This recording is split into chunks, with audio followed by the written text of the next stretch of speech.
कायदा जो लागू होगा ये नहीं है, जीताऊ निश्चित रूप से ध्यान में रख करके हम टिकट दें। तो सुना, ओम माथुर कह रहे हैं कि जो जिताऊ उम्मीदवार होगा उनको ही हम टिकट देंगे। तो इस बयान पर मंत्री रविंद्र चौबे ने कहा कि बीजेपी जितने भी प्रयास करे वो सत्ता में वापस नहीं आ सकती। 2023 में हम 75 सीट के साथ सरकार में वापस आएंगे।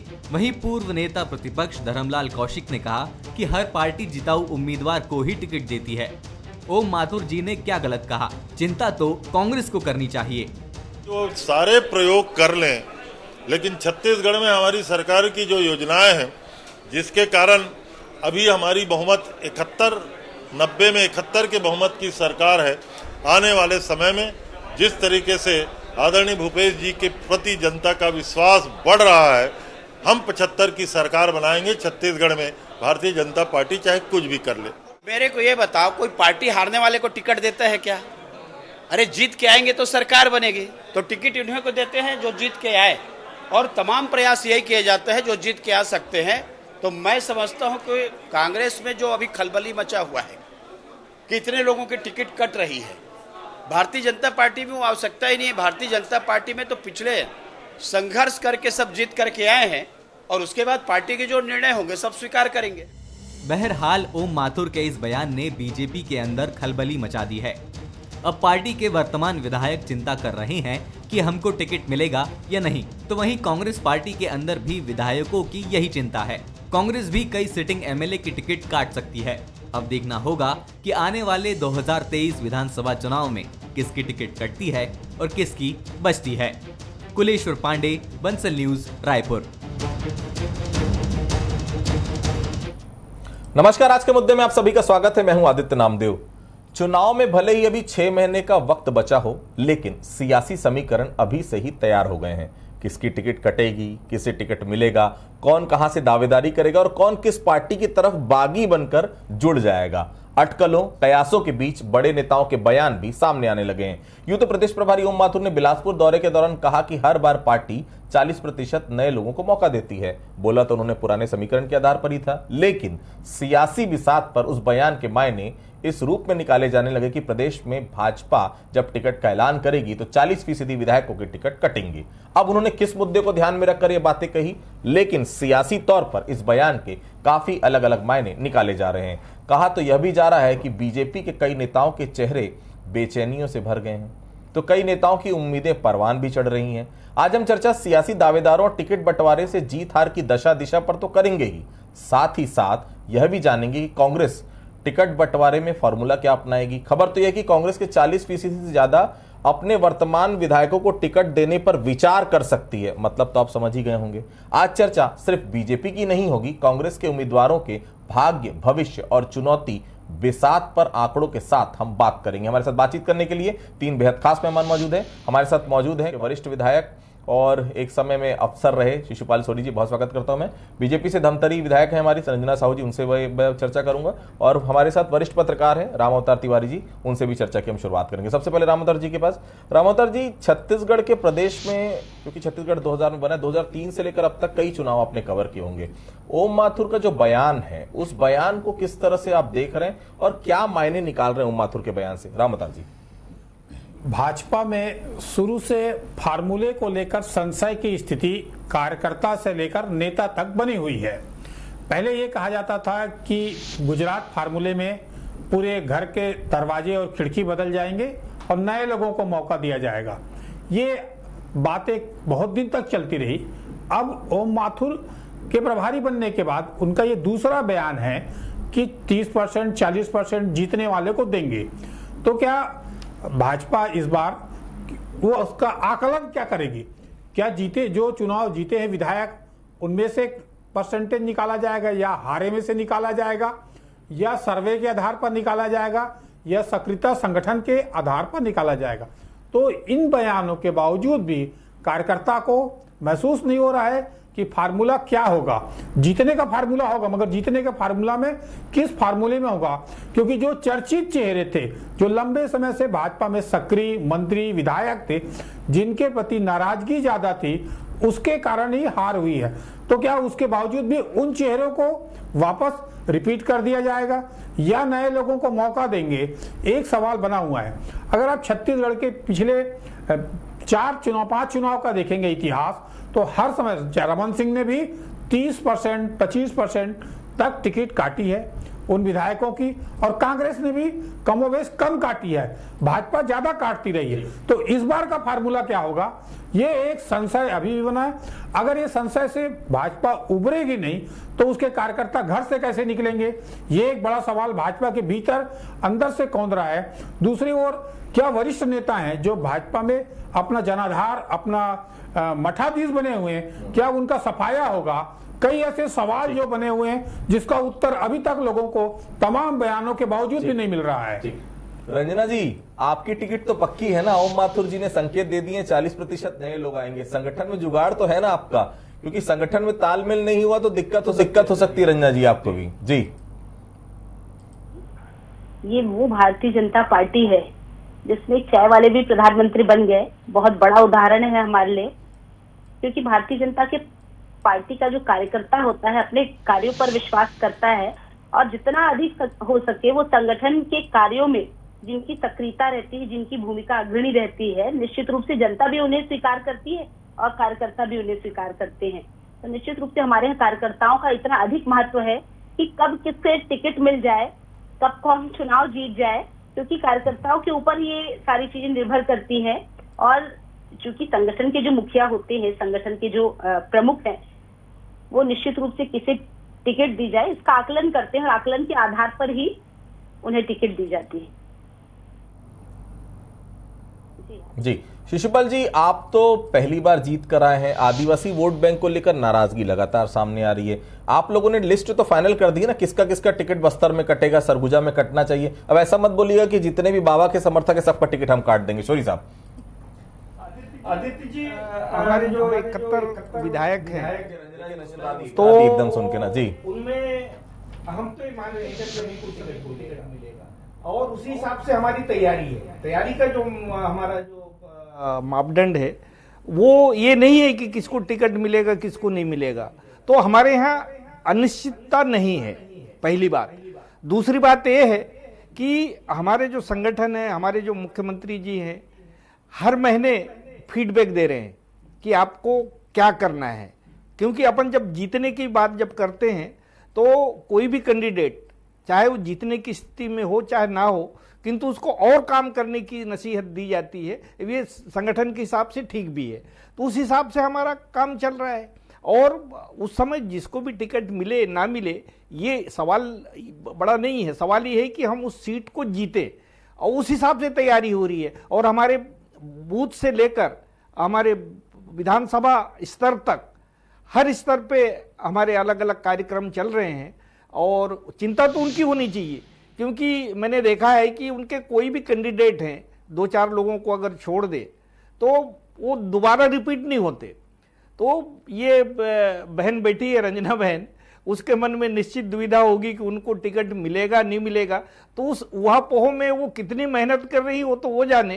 किंतु रंजना जी पूछ रही केवल बाबा समर्थकों को टिकट तो नहीं काटेंगे ना, वो खुश हो जाती है जैसे बाबा जी का नाम आता। जी नहीं, ऐसा हमारे यहाँ ऐसा नहीं है। और बड़ा आपने देखा होगा कांग्रेस का जब टिकट वितरण होता है तो एक एक सीट पे चर्चा होती है, और बहुत कम ऐसे विधायक होते हैं जिनके टिकट कटते हैं। तो ऐसी स्थिति में हमारे यहाँ और सब लोग मेहनत कर रहे हैं। पहली बात यह है कि पहली बार ऐसा हो रहा है कि 1 साल से, अभी की नहीं है, मैं अभी 6 महीना बाकी है, पर हमारी तैयारियां 1 साल से चल रही है कि ये जो सर्वे हो रहा है प्रत्येक विधानसभा का, उनके फीडबैक लोगों को दिए जा रहे हैं, जनता से हम बात कर रहे हैं और जनता से सतत संपर्क हो रहा है। सरकार के कामकाज, भूपेश जी के जो कामकाज है, न्याय योजना के माध्यम से, सुराजी गांव योजना के माध्यम से संस्कृति को संवारने का काम हो, चाहे हमारे परंपरागत खेलों की विकास की बात हो, तो एक ऐसा छत्तीसगढ़ी अपन देखने को मिल रहा है गांव में। तो सब लोग हर वर्ग खुश है।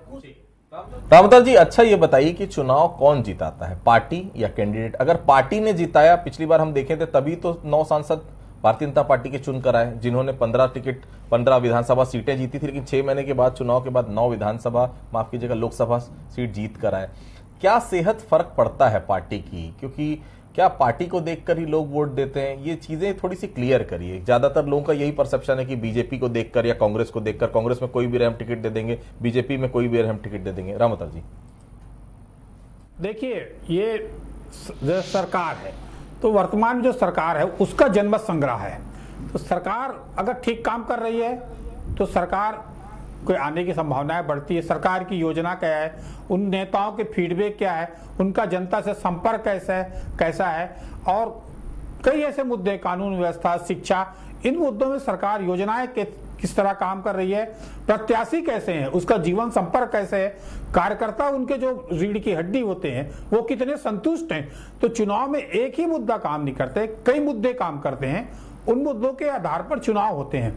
खासकर बड़ी चुनौती सत्तारूढ़ दल के सामने रहती है कि सत्तारूढ़ दल के नेताओं के हाव भाव, व्यवहार, कार्य करने के तरीके वो बदलते हैं, वो नाराजगियां बदलती। कुछ फैसले आपके जीवन में हो या सरकार में हो, बहुत महत्वपूर्ण होते हैं। उन फैसलों में आप किस तरह जनता को जोड़ पाते हैं अपने आप से, वही पार्टी सरकार बना पाती है और वही लंबे समय तक चल पाती है। रंजना जी, 14 लोग बचे हैं आप लोग, यह कहा जा रहा है कि जो 14 लोग जीते हैं वह केवल अपने टैलेंट के बूते पर जीते हैं, वरना आंधी तूफान जैसा चला था कांग्रेस का सब कुछ पिछले चुनाव में। ऐसे में अगर 60-40 का फॉर्मूला आ जाए तो फिर किसका टिकट बचेगा? रंजना जी, देखिए आदित्य जी, ऐसा नहीं है। 15 साल भारतीय जनता पार्टी की सरकार रही है, डॉक्टर साहब के नेतृत्व में बहुत काम हमने भी किए हैं। सीधे जनता से जुड़े इतनी सारी योजनाएं हैं, शायद मैं बखान करूं तो पूरा समय निकल जाएगा, लेकिन हो सकता है, देखिए 14 का जो जनादेश है उसे तो हमने भी स्वीकार किया है। हो सकता है प्रदेश की जनता ने सोचा होगा कि कुछ थोड़ा चेंज चाहिए, इस बात को हम स्वीकार करते हैं।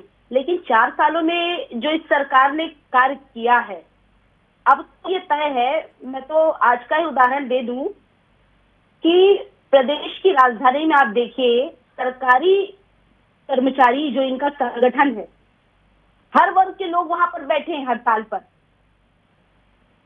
और ये इस तरह की सरकार है, ना तो वो वहां पर जाती है, ना वहां के लोग क्यों वो हड़ताल पर बैठे हैं, क्या उनकी मांग है, क्यों ये चर्चा नहीं करना चाहती। मितानिन बैठी है, आंगनबाड़ी कार्यकर्ता बैठी है, संविदा कर्मी बैठे हैं, ऐसे बहुत सारे वर्ग बैठे हैं। ये कहाँ खुश है इस सरकार से? ये खुश नहीं है, तभी तो वो अपनी मांगों को लेकर सरकार के पास बैठे। अच्छा, मजे की बात है, इन्होंने इन सारी चीजों को अपने जन घोषणा पत्र में कहा था कि हम यदि सत्ता पर आते हैं तो हम ये काम करेंगे।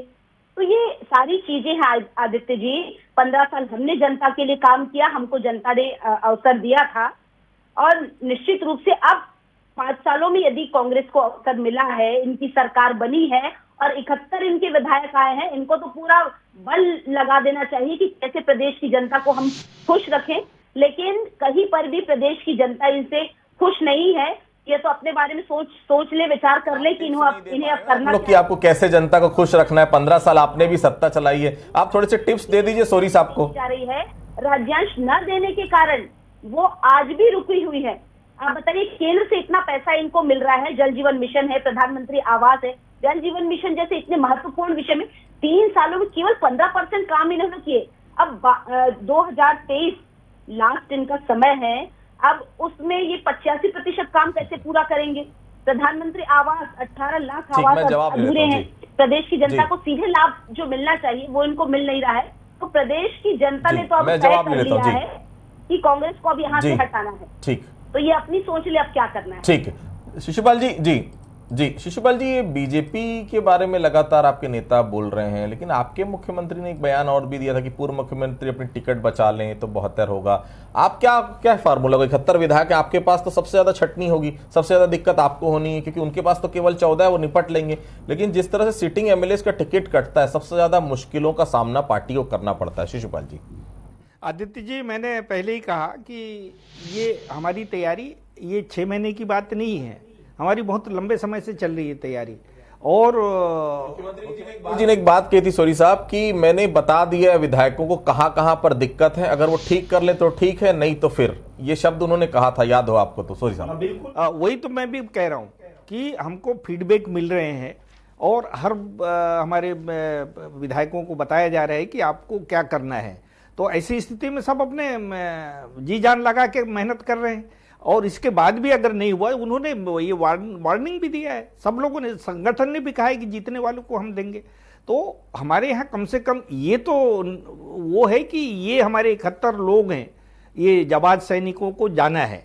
अब वो कैंडिडेट के रूप में जाए चाहे वो पार्टी के लिए जाए, पर हमारे यहाँ ये तो एक अनिश्चितता का वातावरण तो नहीं है। अगर मैं अपने यहाँ मेहनत कर रहा हूँ तो उसका लाभ तो पार्टी को मिलेगा ना। तो हमारे यहाँ ये जी जान से जो मेहनत हो रही है वहाँ मैं नहीं देख रहा हूँ। अब बहन देख रही होगी, वो कर रही हैं, उसका मुझे मालूम नहीं है। हम तो चाहते हैं कि वो लोग भी मेहनत करें और प्रजातंत्र में सब लोगों को मेहनत करके और अपने अपने जो अचीवमेंट है, अपने अपनी जो कमिटमेंट है, कैसे हम उसको पूरा कर रहे हैं ये बताएं, और इसीलिए ये प्रजातंत्र बना हुआ है। रावता जी, आप तो कांग्रेस को भी देख रहे हैं, बीजेपी को भी देख रहे हैं। बीजेपी के पास केवल 14 है, कांग्रेस के पास 71 लोगों में कितने की टिकट बचेगी, कितने की कटेगी, क्या लगता है आपको? क्योंकि मुख्यमंत्री, प्रदेश अध्यक्ष भी कांग्रेस के रह चुके हैं। 4 साल मुख्यमंत्री के दौरान भेंट मुलाकात में हमने देखा जिस तरह नब्ज टटोलने की कोशिश की। क्या लगता है कितना बड़ा परिवर्तन 2023 में टिकट बंटवारे के समय कांग्रेस की तरफ से नजर आएगा? जी देखिए, भाजपा और कांग्रेस दोनों के समीकरण और कार्य पद्धति अलग अलग हैं। भाजपा में तो मुख्यमंत्री से इस्तीफा ले लिया जाता है, टिकट नहीं दिए जाते और शांति से रहते हैं कार्यकर्ता उनकी। तो वो लोग अपने असंतोष को दबा लेते हैं और विचारधारा के आधार पर वो काम करते हैं, उनकी कार्यप्रणाली में संगठन तवज्जो दी जाती है। दूसरी तरफ कांग्रेस है, कांग्रेस सर्वे पे आधारित बात कर रही। कल भी बिलासपुर में इन्हीं बातों को माथुर जी ने भी कहा कि सर्वे के आधार पर हम कार्य नहीं कर रहे हैं, एजेंसियां पर हम निर्भर नहीं, हम कार्यकर्ता पर निर्भर है। भाजपा का कहना था हम कार्यकर्ता पर निर्भर है। वो किसको टिकट देंगे, किसको नहीं देंगे, क्या रणनीति अपनाएंगे, इसमें कुहासा बनी हुई है। पर कार्यकर्ताओं को वो घर से निकालने का काम, कार्यकर्ताओं को कांग्रेस के खिलाफ माहौल बनाने का काम और उनको संसाधन देने का काम, उनके घर जाने का काम, उनके घर में जाके चाय नाश्ता का, तो एक वातावरण बनाने में अलग तरीके से भाजपा लगी हुई है। वो कितना टिकट काटेगी और कितना नहीं काटेगी ये संशय है, क्योंकि भाजपा में ये नहीं कहा जा सकता कोई मैं टिकट ले आऊंगा, ये दावा नहीं कर सकते। आज की परिस्थिति में जब नरेंद्र मोदी और अमित शाह की वहां एक तरफा चलती है, तो अब जो उसके संगठन की क्या भूमिका है, अभी संघ का जो सक्रियता है छत्तीसगढ़ में बड़ा है, वो उसका क्या रुख है, और दूसरी बात उनके कार्यकर्ता क्या चाह रहे हैं। कार्यकर्ता तो फेरबदल चाहते हैं, कार्यकर्ता चाहते हैं कि पुराने लोगों को पूरा बदला जाए और नई टीम लाया जाए। तो क्या वो साहस अभी भाजपा कर पाएगी कि 30-40 पे सिमट के रह जाती? तो ये चुनौती भाजपा के पास भी है, कांग्रेस के पास उससे ज्यादा चुनौती है। 71 लोग चुनाव जीत के आए, कितने को टिकट काटेंगे, कौन विद्रोह कर देगा, कौन किसका समर्थक है, कौन भीतरघात कर देगा, किसका भाजपा से सेटिंग हो गई। तो कई चुनौतियां इस समय ज्यादा कांग्रेस के पास है, टिकट को लेकर भी और समीकरण को लेकर भी। अभी जाता रौतार जी की जिंदगी में कोई भी चुनाव हो, दूसरा चुनाव सबसे ज्यादा कठिन चुनाव माना जाता है। बहरहाल रंजन जी, आपकी नजर में कांग्रेस के कितने विधायकों का काम अच्छा है, कितने लोगों को टिकट मिलना चाहिए जो 2018 में जीत कर आए? रंजना जी। देखिए जी, इसका निर्धारण तो मैं नहीं कर सकती, लेकिन हम तो सीधे सीधे सरकार की बात करेंगे। आपके इलाके में भी कांग्रेस के विधायक होंगे? क्या जी? आदित्य जी एक बार रिपीट करिएगा। आपके भी इलाके में कांग्रेस के विधायक हैं, लक्ष्मी ध्रुव जी हैं। आपके अगर मैं बात करूं तो यहाँ आप तो खैर धमतरी में 3 ही विधानसभा सीटें, 2 में आपका कब्जा है, लेकिन एक लक्ष्मी ध्रुव हैं आपके अगल बगल में ही। क्या किस तरह से देख रही हैं? उनके विधायक हैं, वो पहली बार वो भी चुनकर आई हैं, किस तरह से काम देख रही हैं? और अगर ओवरऑल 71 लोगों की मैं बात करूं तो कितने लोगों को टिकट मिलनी चाहिए कांग्रेस की, आपको क्या लगता है? आदित्य जी, पहली बात ये है कि जो भी जनप्रतिनिधि जीत के आता है उसका प्रयास यही रहता है कि अधिक से अधिक मैं जनता के लिए काम करूं, अधिक से अधिक जितनी योजनाएं हैं उसको जनता तक पहुंचाऊं। एक व्यवहार कुशल भी रहना उनको बहुत जरूरी है, और बहुत सारी जनता की जो मांग रहती है हम कई पूरे कर पाते हैं, कई पूरे नहीं भी कर पाते। लेकिन सीधे सीधे मैं विधायकों के विषय में न कहकर, क्योंकि जितनी योजनाएं हैं वो सीधे तौर पर जो जनता तक पहुंचनी चाहिए, वो अभी तक कोई योजना इन्होंने बनाई नहीं है जहां पर कांग्रेस के विधायक ये कह सके कि ये योजना आपके लिए है और ये हमारे प्रदेश की सरकार आपके लिए इस योजना को बनाई है। ये इनके विधायक कहीं पर भी मुखर होकर नहीं बोल सकते, क्योंकि इनके मुख्यमंत्री जी ने अभी तक कोई ऐसी मतलब योजना इस सरकार ने नहीं बनाई करना है चाहिए। रंजना जी, जो सीधे तौर पर जनता रंजना तक जी, पहुंच सके। रंजन जी, मतलब एक को भी रिपीट नहीं करना जी, सब 71 की 71 बदल डालें। आदित्य जी, हेलो, मैंने कहा कि सब के सब फिर 71 के 71 नए चेहरे आने चाहिए। कांग्रेस के संतुष्ट नहीं है किसी भी विधायक से जनता, तो बिल्कुल बिल्कुल, इनको तो देखिए उनके संगठन क्या तय करती है वो उनके ऊपर निर्भर करता है, लेकिन मैं तो सीधे तौर पर यही कहूंगी कि जनता जो मांग करी है और जो वादे करके ये सत्ता पर आए हैं, इनकी जो इतनी बड़ी जो सरकार बनी है, लेकिन जनता के विश्वास में ये खरा नहीं उतर पाए, तो हमको कुछ करने की जरूरत नहीं है, जनता ही पूरा इनको हटा देगी, हमको कुछ करने की जरूरत नहीं है। क्योंकि मैंने तो पहले ही कहा कि कोई भी ऐसी योजना जो सीधे जनता से जुड़ी हो, इन्होंने अभी तक कुछ भी ऐसी इन 4 सालों में नहीं किया है, बल्कि अपने जन घोषणा पत्र में किए हुए वादों को भी ये सरकार पूरा नहीं कर। नई चीजें तो मैं बोलूंगी नहीं कि कुछ नया आप कर दीजिए इनके लिए, ये तो उन्होंने किया नहीं, लेकिन जो अपने जन घोषणा पत्र में इन्होंने कहा था वो चीजें भी इन्होंने की है।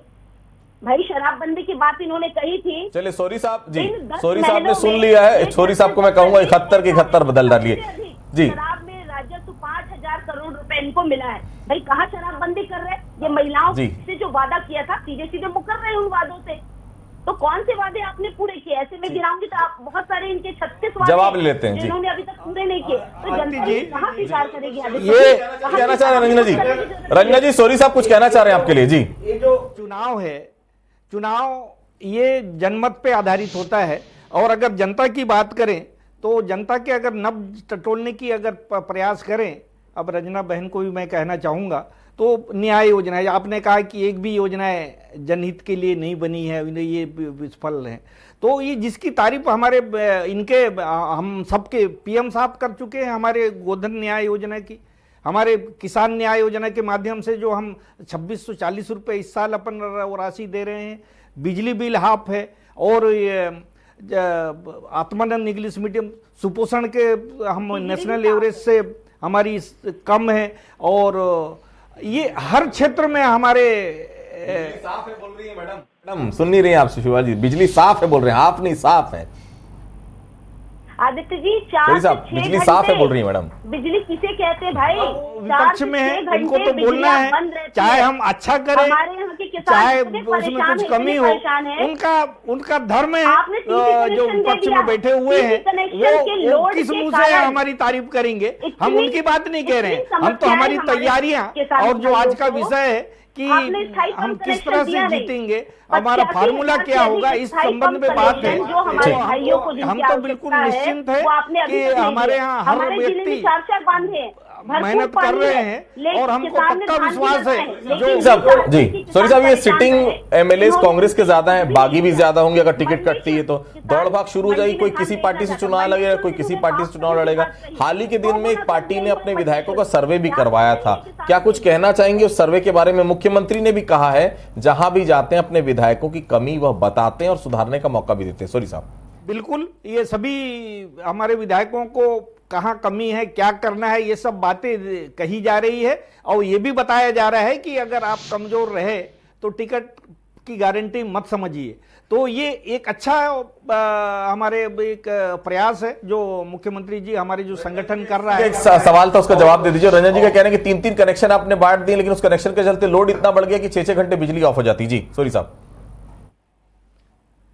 अब किस क्षेत्र की बात कर रहे हैं? कर रही हूँ जी। ये इसके बराबर समीक्षा हो रही है, अगर कहीं कम वोल्टेज है तो उसको कैसे बढ़ाया जाए, उसको किस फीडर से जोड़ा जाए, दूसरा ये है कि उसका क्षमता बढ़ाई जाए। तो ये सतत प्रक्रिया है, ये कोई 15 साल का अगर उनका देखें और अभी का देखें तो आपको बिल्कुल पता चल जाएगा। ठीक है, तो 2023 का चुनाव नजदीक है, लेकिन जिस प्रकार से ये बात सामने आ रही है दोनों ही पार्टियों की तरफ से कि जो सिटिंग विधायक हैं उनकी टिकट 40% खतरे में, अभी 40 का 50 भी हो सकता है, 50 का 60 भी हो सकता है, 40% भी हुआ तो भारतीय जनता पार्टी के लिए भी दिक्कत, और सबसे बड़ी दिक्कत कांग्रेस पार्टी के लिए है, क्योंकि 71 लोग चुन कर आए हैं और वो चुन कर आने का सबसे बड़ा कारण था 2018 में भारतीय जनता पार्टी के खिलाफ तगड़ा माहौल। ऐसे में दोबारा चुनकर आना सबके लिए टेढ़ी खीर है। फिलहाल बहुत साफ है कि दोनों ही पार्टियों के लिए 2023 का चुनाव आसान नहीं रहने वाला। आप सभी लोगों में से जुड़े आप सभी लोगों का बहुत बहुत धन्यवाद। तो आज के मुद्दे फिलहाल इतना ही, अगली बार फिर किसी अन्य मुद्दे पर फिर से मुलाकात करेंगे, तब तक के लिए बहुत बहुत धन्यवाद।